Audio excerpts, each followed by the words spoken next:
almost missed my live stream. Wasn't paying attention to the time. Just trying to get situated for the morning. So before we get started tonight, if you could like, comment, and subscribe to the channel, as we're trying to grow. You know, as obviously with most channels, we're trying to grow and get the word out into the algorithm to push it out more and all that jazz. So most of the time here in the live streams, I've got a moderator in here to at least assist and help you along if you got questions, something I can address either at another video. And don't forget, folks, when we get to 1,000 subscribers, that 1,000 subscriber, I am going to send them what they call a mystery gift. It's going to be a wash pail, because I have a detailing business and I use Jack's Wax products out of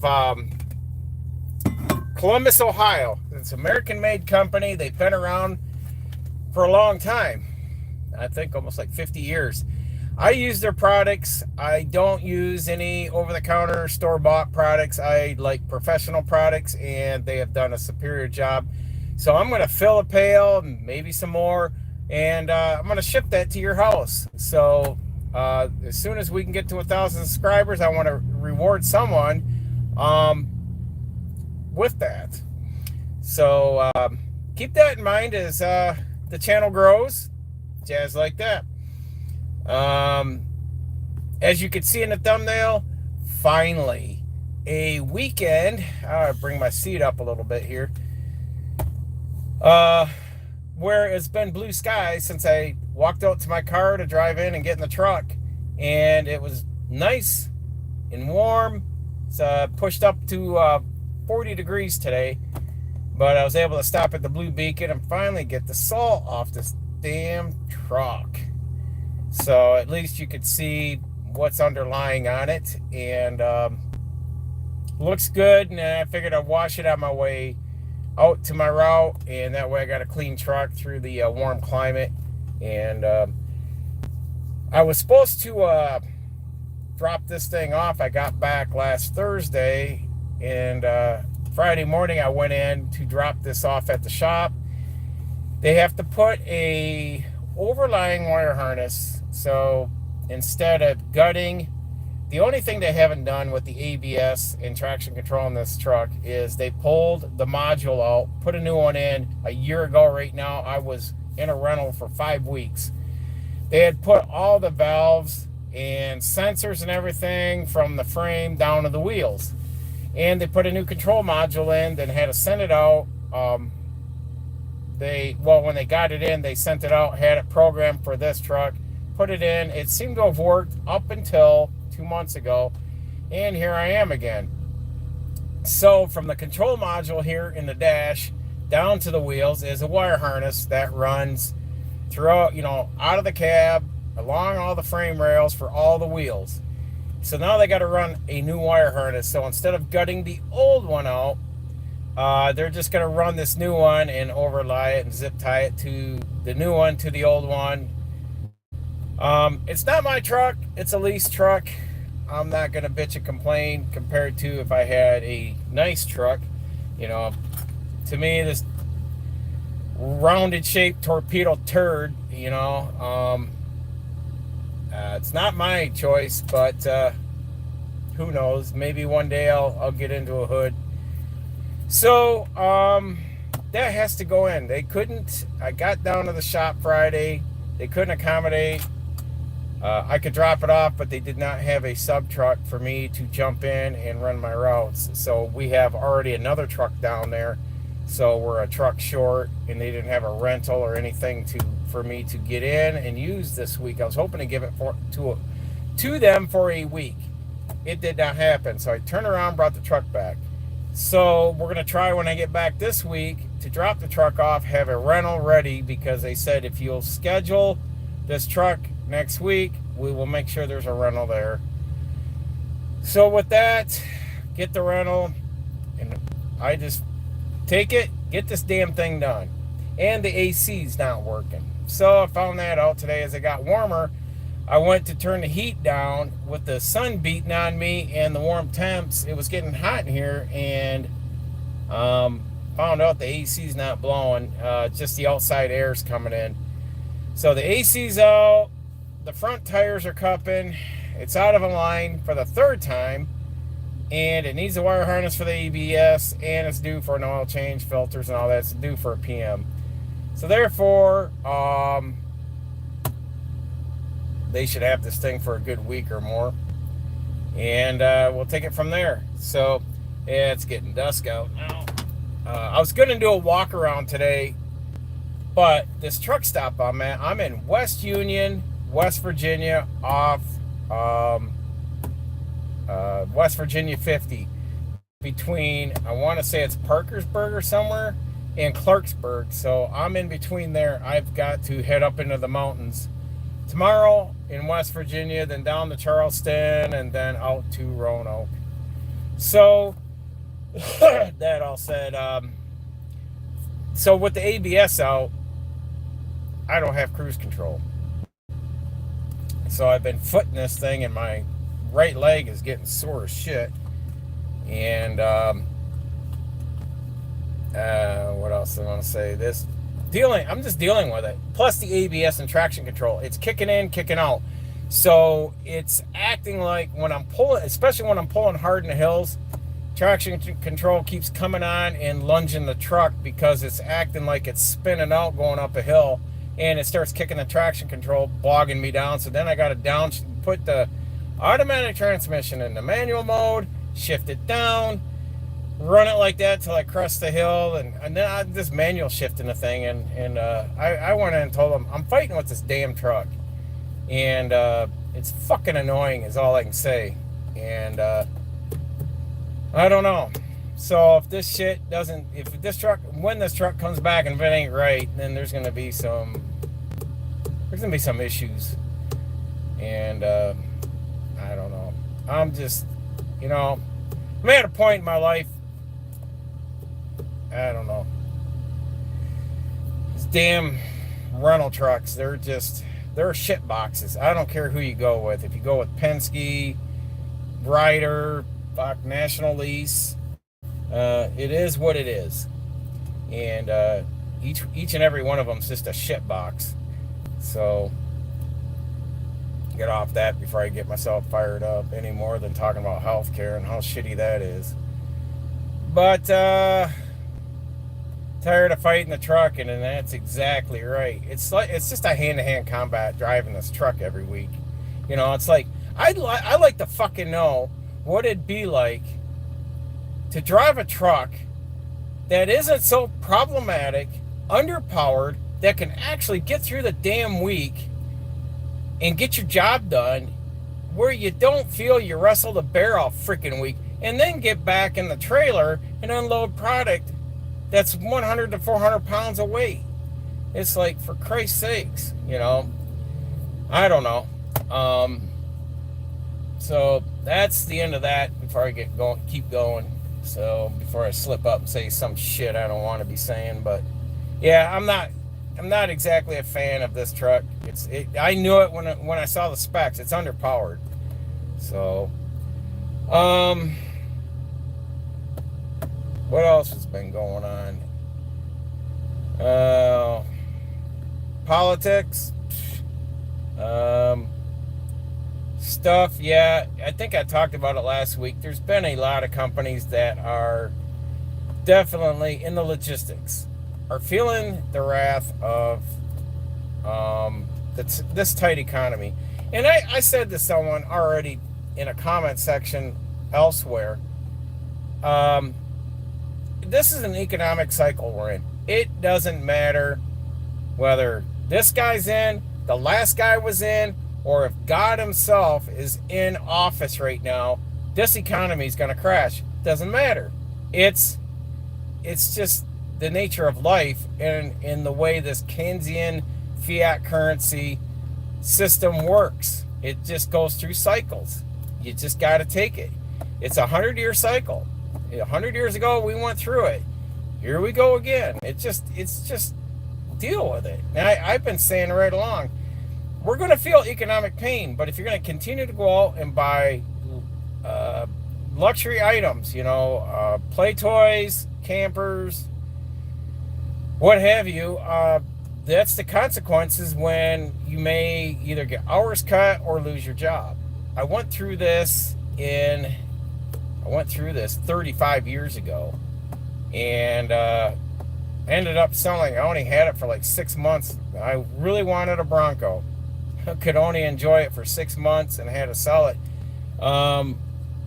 It just, that time, that 1990 to 91, 92, it was just a shitty time in that economic era. And we go through this.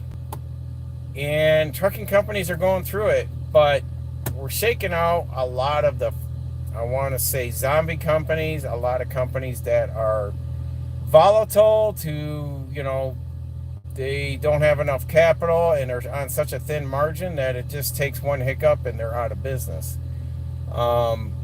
Just like these a lot of union jobs, driving, logistics jobs have gone under.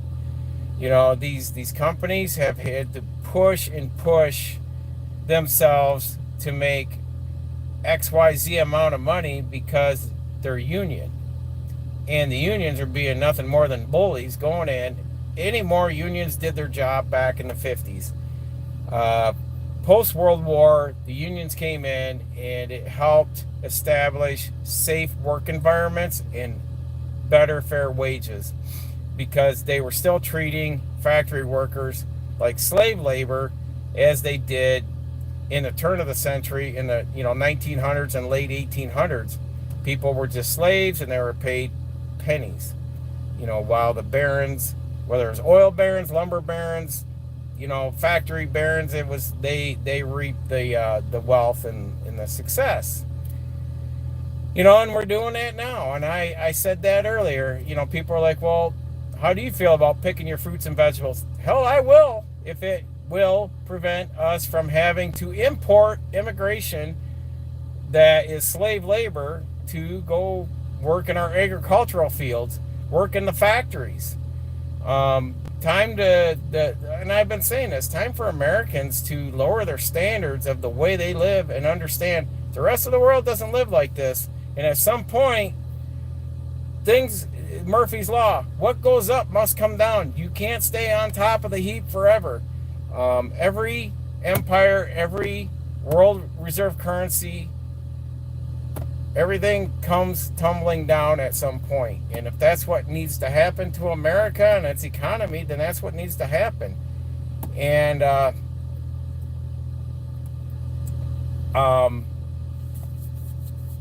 then we need to feel the pain.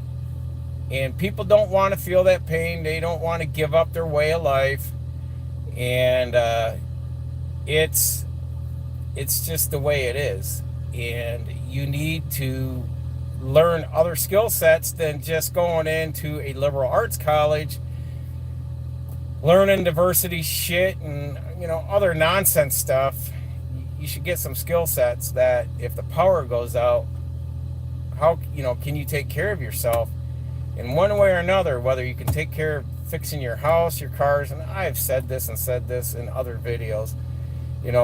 People need to lower their standards. They need to obtain basic skill sets, and they're not going to, because they would rather scroll on their phones, screw around with social media, and try to be an influencer. And this YouTube channel, and it's coming up March here next month, will be our 2-year anniversary for the S.E.E. channel. And I'm not doing anything special next month, but we'll just keep talking about it. But yeah, and I'm up to, probably 130 some videos. It's still a small channel. I understand I don't have a lot to say out here. It's not all that exciting out here at times, It's just driving A to B. And I'll come out here and have a dozen or more delivery stops within this trailer. And it's not anything exciting other than, any more than going to a grocery store and watching someone stock shelves. It's, you show up at the customer, you back up, you pull their product that they ordered off the BOL, You lower it down on the lift gate or into the loading dock, and they sign it. You get in the truck and you drive to your next stop. Then when the route's done, I call in. I usually call in ahead of time. Said, hey, I'm going to be back on this day. I'm going to have this many hours. Is there any overflow or extra stuff I can do? And usually they'll find something more for me to do. And that's it. Week in, week out. I am a regional driver. I am not coast to coast. I've done that. And I just won't do, I'll do the West Coast, but I will not do the East Coast anymore. I'm putting my foot down on that if that ever came to fruition or push comes to shove. I am not a fan of New York. I don't care to ever go back there, see it, visit it, or pass through it. Just have no desire. I find more pleasure, and I think the more beautiful states to drive a truck in are all west of the Mississippi. Once you get to this side of the Mississippi in the Midwest, your Illinois, Wisconsin, Michigan, Ohio, Indiana, and all the way up to the East Coast, it is what it is. There's good trucking lanes, there's good work there, but I'd rather just hit the Mississippi from Missouri and just get on through Kansas, Oklahoma, Texas, Arkansas, New Mexico. It's just more beautiful country to see. And I remember taking my wife out for that Texas run for her surgery last year, and I told her, I said, you can't drive 10 miles through Oklahoma without tripping into a truck stop. There's truck stops everywhere. Then you get over here and it's far and few truck parking. You get a truck stop. Yeah, it's got 10 parking spots. Some of these turds are, what do I want to say? Some of these are paid parking. So even if they have truck parking, the SOBs are going to charge you, $20-$30 to go park for the night, $15. And,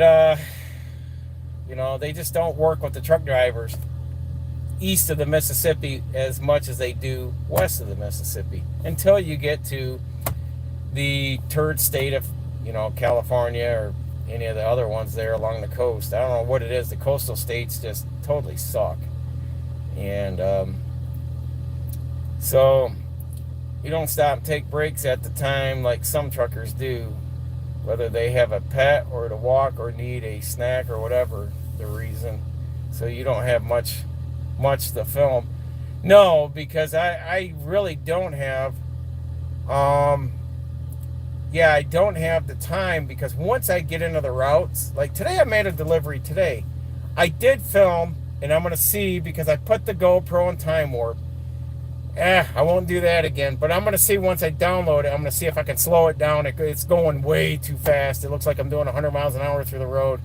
I'm like, why is this 45, 50-minute drive a minute and 39? A minute and 39 on my GoPro, and I'm like, damn, the damn GoPro shut off. Then I went through it, and I'm like, oh. So I'm going to see if I can slow the speed down. If I can, to at least get it out to like 20 minutes, it would be more feasible to at least be able to see the scenery, and even if you could pause it and catch things and all that. But that's too fast. It doesn't make sense to film then, or record.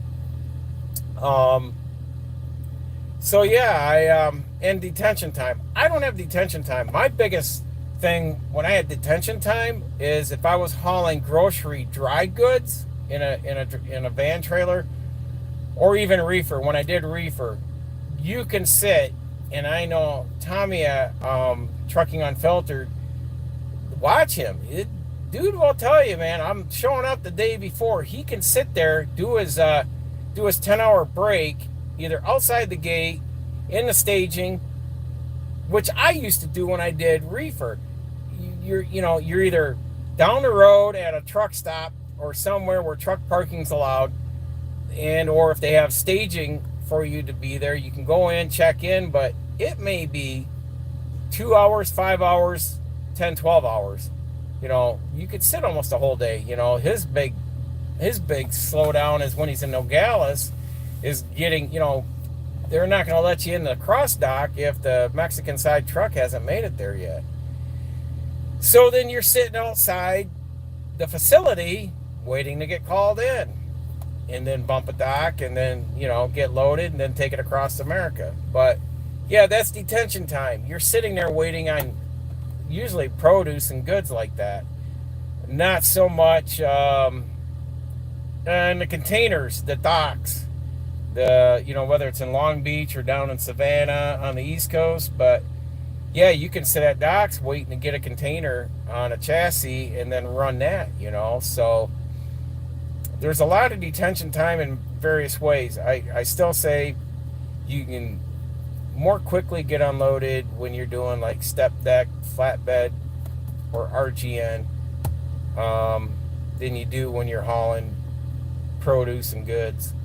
And even that, when I'd go out and I'd have 8 stops, 6, 8, 10 stops in produce, it's like criminy. You're driving around maybe 2 or 3 states, get unloaded. That wasn't the hard part. I found that it was always what they gave me for a backhaul. And the worst backhauls I'd have, damn multiple drops out of Walmart distributions. And fuck Walmart, man. You go in there, so much effing around, waiting to get unloaded. It's like you're going to bump the dock, drop the trailer, pull ahead of the trailer, unhook, and they'll come out and they're going to put a lock on your glad hands on your trailer. Or they're going to have you pull away from the trailer. And it's not only just Walmart, other places. You will go over into a bobtail staging area and you'll sit over there and wait, and then they'll call you on your phone. You'll go get your BOL at the office, which usually that staging area is by the office. Then you run out, get your trailer, and then get the hell out. Because they got another guy waiting on that door that you're in.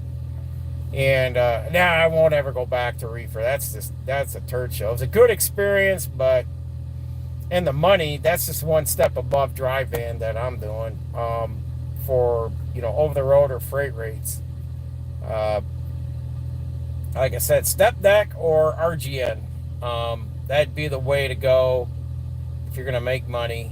And don't let me. I don't want to be misquoted there, but also tanker. If you're gonna haul whether food product with a tanker or chemicals, that's also good money.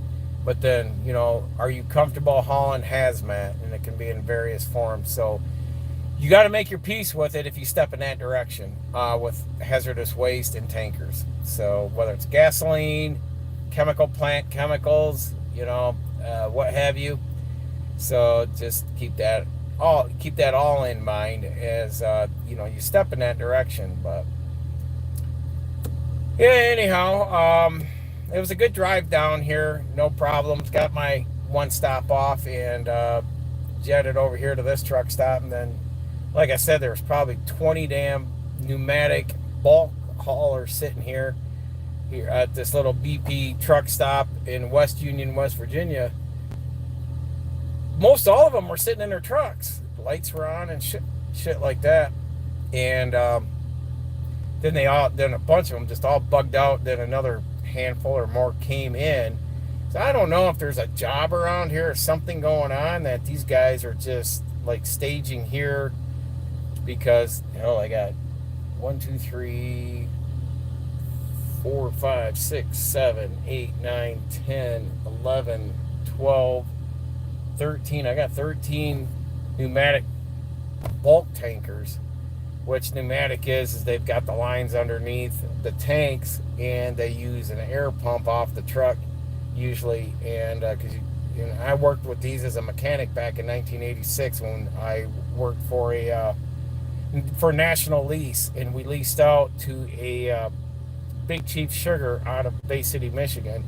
They when they would do sugar, we had the pneumatic bulk tankers. They contracted from us, and we'd go over there and haul it to like Kellogg's cereal, Battle Creek, and that. But they use it up like an air pump, and they force it out through the back, and it gets just aired into whatever facility or tank or something. But yeah, so I was gonna go to Jane Lou over there off I-79, the 105 exit. just north of Weston, West Virginia. And I said, hey, usually these guys are over there plugging up the truck stop. I stayed there a couple times, and yeah, I was like, I don't want to come in here, because normally these guys, I figured, that would be full because these guys would be sitting there over the weekend, and they're all over here, and most of them are driving, some high-end Peterbilts and other trucks, so they're not driving, anything like I am. So I don't know. Like I said, there must be a big job, something that, because there's a lot of Pennsylvania pneumatic haulers in here too. I see a lot of PA company names from Pennsylvania. So anyhow, dry throat. The heater just kicked on in here, and it's getting cold now. The sun went down. It's definitely, the temps have dropped. But I'm going to try to get another video out this week. If you see this afterwards, you got any questions you want to discuss, please drop them in the comment section. And if there's something on my behalf or my experience or anything I've done that we can discuss or talk about in the next live stream, I like going live, because if you make mistakes or say something wrong, you can edit that out and crop it in, the revision. You get what you get. When I go live stream, this is what you get. I'm not perfect, and I'm not the best driver, but I am experienced being out here. I love to drive. I enjoy it. And as you all know, I've worked in healthcare before, and I was just miserable in it. I'm more content in this. I'm enjoying myself. Maybe one day, I told my wife, sure it'd be nice to get our dream truck and just go out, put a couple years in, and just travel the country, before we finally settle down. And that'd be just something in my head. I'd love to just check that box off and just say, all right, been there, done that. I can go sit on the porch and just grow old. So, until next time, folks, stay safe. Continue educating yourself. Knowledge is learned, not taught. And like I said, if you got any questions or you see in this video, put them in the comments on this video. We watch for them. And please jump in on the next live stream. So hit that notification button, and you'll get notified when we go live next time. So till next time, folks,